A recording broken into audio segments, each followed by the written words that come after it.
Hi, this is Davison from Schmersal USA in Canada. In this video, I'm going to be showing you how to reteach an i2 AZM series safety switch with a new actuator. Here we have an AZM 300Z switch. This is the switch we will be changing the actuator for.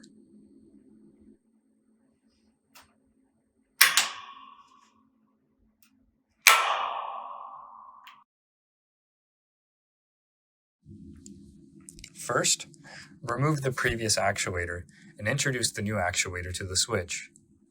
After the new actuator is introduced, the red fault LED will begin to blink.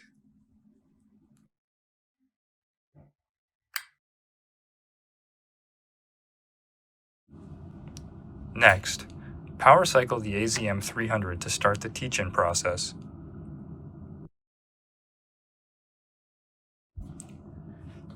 Now that the AZM 300 is powered up, the red LED is solid and the amber LED is blinking slowly. This tells us that the reteach process has started. After 10 seconds, the amber LED will begin blinking faster. Once this happens, the switch will once again need to be power cycled.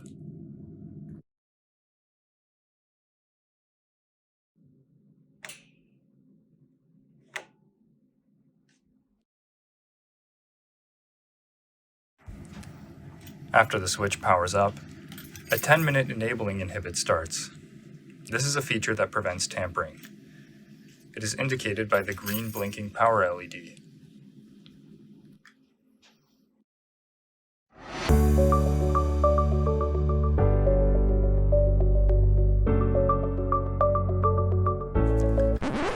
This anti-tampering timer is in reference to ISO 14119, section 6.6.4.3, where in case of forceful opening, there must be a time expenditure which is similar to that of repair work.